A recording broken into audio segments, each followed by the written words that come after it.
होते हुए दिखाई दे रहे हैं। अब बच्चों के हवाले से बहुत ज्यादा मुश्किल हो जाता है आसमा, जैसे हम जानते हैं कि बच्चों को आइसोलेट रखना मुश्किल होता है, बच्चों को ये समझाना मुश्किल होता है कि आपने अब इस जगह पर रहना है और ये काम करने हैं, ये काम नहीं करने हैं, किस तरह से उनको अलग रखा जा सकता है। तो ये बहुत ज्यादा हमारे लिए मुश्किल साबित होती हुई ये लहर नजर आ रही है। और इसमें अब बच्चे किस हद तक वायरस से मुतासिर हुए हैं, किस हद तक जो है वो क्या सिम्टम सामने आए, आसमा बिल्कुल इस पर भी बातचीत चल रही है। बिल्कुल जी, बातचीत चल रही है और एक रिसर्च पेपर इस पूरी सूरत हाल को लेकर तैयार किया गया है एक टीम की जानिब से, और इसी टीम में शामिल डॉक्टर यासिर महमूद इस वक्त हमें टेलीफोन लाइन पर ज्वाइन कर रहे हैं। उनकी खिदमत के तरफ में आपको बताएं कि हाल ही में उन्हें तमगा इम्तियाज भी दिया गया है। स्काइप लिंक के जरिए हमारे साथ मौजूद हैं, उन्हें खुशामदीद कहते हैं। अस्सलाम वालेकुम डॉक्टर यासिर साहब। वालेकुम सलाम, बहुत शुक्रिया मुझे इनवाइट करने। Thank you very much sir कि आप हमारे साथ हमारी रिक्वेस्ट पर मौजूद हैं। डॉक्टर यासिर महमूद साहब, काम तो आपने बड़ा अच्छा किया, ये जो रिसर्च पेपर आपने आपकी टीम ने मिलकर तैयार किया, लेकिन हम बहुत ज्यादा परेशान भी हो गए हैं इस रिसर्च पेपर के सामने आने के बाद। अभी जैसे रिजवान बच्चों की बात कर रहे थे, बच्चों को महफूज रखने की बात कर रहे थे, मैं खुद 2 बच्चों की माँ हूँ, मुझे मालूम है कि बच्चों को काबू में रखना, कोविड के बारे में समझाना, बताना किस तरह से किस कदर मुश्किल है। हम खुद रुक सकते हैं किसी सरफेस को टच करने से, बहुत सारी ऐसी SOPs पर अमल दरामद हम करते हैं, बच्चों के ऊपर ये चीजें लागू करना थोड़ा सा मुश्किल होता है। पहले तो मैं सर ये चाहूंगी कि थोड़ा सा बताइएगा कि किस तरह से बच्चे इस लहर से अब मुतासिर हो रहे हैं, पहले क्यों नहीं हुए थे, क्या मुख्तलिफ है ऐसा इस लहर के अंदर जो हमारे बच्चों तक अब पहुंच रहा है सर? जी बहुत बहुत शुक्रिया आपके सवाल का, बहुत इंटरेस्टिंग सवाल है आपका, बहुत इम्पोर्टेंट सवाल है। हमारी रिसर्च जो हमने 246 बच्चों में हमने कोविड की एंटीबॉडीज चेक की और उसमें हमें 57 बच्चों में यानी 25% तकरीबन बच्चों में हमें इनकी एंटीबॉडीज के खून में शामिल पाई गई, जिसका मतलब ये अखज़ किया जा सकता है कि वो पिछले चंद महीनों के दौरान ये हमारे लिए इंतहाई एक नोटेबल रिमार्केबल फाइंडिंग थी। इसमें खुशकिस्मती की बात ये थी कि ये सारे बच्चे इंतहाई मामूली सिम्टम्स के साथ सामने आए थे और इसमें से कोई भी हॉस्पिटलाइज नहीं हुआ, खुशकिस्मती से कोई सीरियस इलनेस इनमें से नहीं आई। अब जो ये देखने में आ रहा है, जो आपका सवाल है कि तीसरी वेव में बच्चे क्यों ज़्यादा मुतासिर हो रहे हैं, तो मेरे ख्याल में इसकी एक तो ये वजह ज़रूर हो सकती है कि ये जो तीसरी वेव है जिसमें ज़्यादातर UK वेरिएंट शामिल है, तो ये हो सकता है कि उसकी वजह से मर्ज का फैलाव इतना ज़्यादा हो गया है,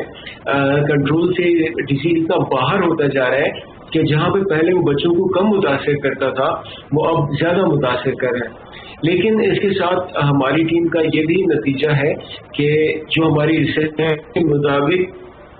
बच्चे पहले से मुतासिर हो चुके हैं, यानी ये ऑलरेडी, और इसमें से किसी बच्चे का टेस्ट नहीं हुआ था। सो हमें लगता यह है कि बच्चे पहले भी मुतासिर हो रहे थे, लेकिन इनका मर्ज इतना मामूली नौयत का होता है कि वो उस मर्ज को समझ नहीं पाते या वो अपने वालिदैन को समझा नहीं पाते कि उनको बुखार है कि एनर्जी लेवल ज़्यादा होता है, तो मामूली गला खराब या डॉक्टर यासिर साहब, I am really sorry to interrupt. एक तो ये कि आपकी आवाज़ हम तक कट के पहुंच रही है टाइम्स, तो अगर आप उसको मैनेज कर सकें तो अच्छा। दूसरा, ये मैं पढ़ रहा था जो हमारी टीम ने तैयार किया है, उसमें ये है कि आपकी तरफ से ये कहा गया, आपकी तहकीक की तरफ से ये कहा गया है कि बच्चे में अगर कुछ दीगर बीमारियां मौजूद हों तो फिर अलामात संगीन भी हो सकती हैं, हमला भी शदीद हो सकता है कोरोना वायरस का। एक तो ये कि ये ज़रा बता दीजिएगा, पेरेंट्स हमें सुन रहे हैं,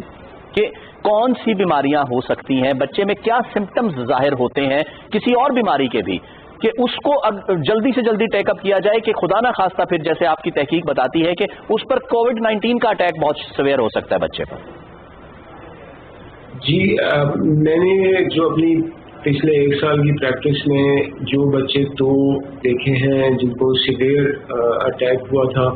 उसमें से एक कैंसर के पेशेंट थे और एक एस्थमा के मरीज थे, उनको क्रॉनिक एस्थमा था, उनका लंग बहुत ख़राब हो चुके थे। तो इस तरह के बच्चे जिनका इम्यून सिस्टम या क़ुव्वत मुदाफ़ियत, कैंसर के अंदर भी आपका क़ुव्वत मुदाफ़ियत कम होता है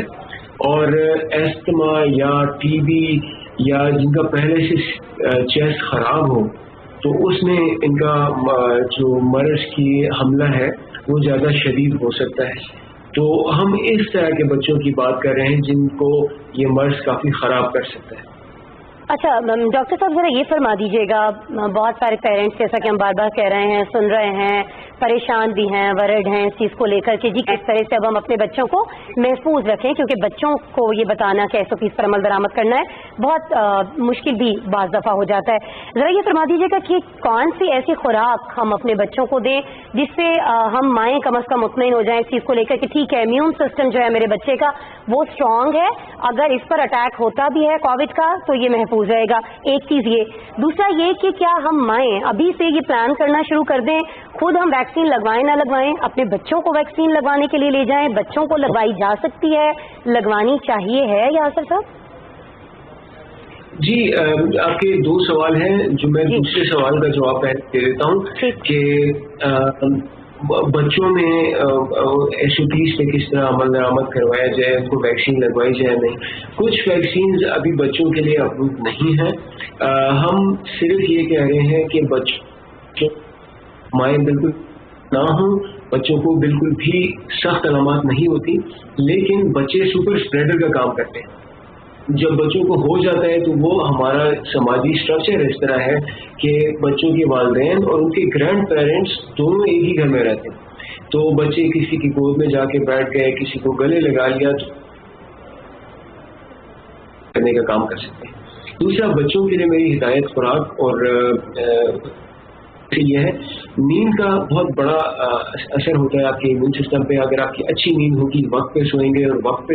جاگیں گے تو آپ کا امیون سسٹم مضبوط ہوگا. اور اگر آپ جنک فوڈ یعنی جو باہر کے کھانے ہوتے ہیں جس میں ہائی سوڈیم،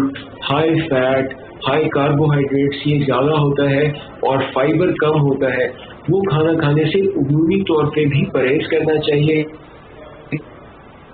کے اندر اوبیز لوگوں میں اس مرض کا اٹیک دیکھنے میں آیا ہے کہ زیادہ بچوں میں ریسرچ نہیں ہے، لیکن بچوں کے لیے میری خاص ویسے ہی ہدایت ہوگی کہ جنک فوڈ، باہر کی چیزیں، ہائی سوڈیم، نمکین چیزیں، فرائڈ چیزیں ان سے پرہیز کریں،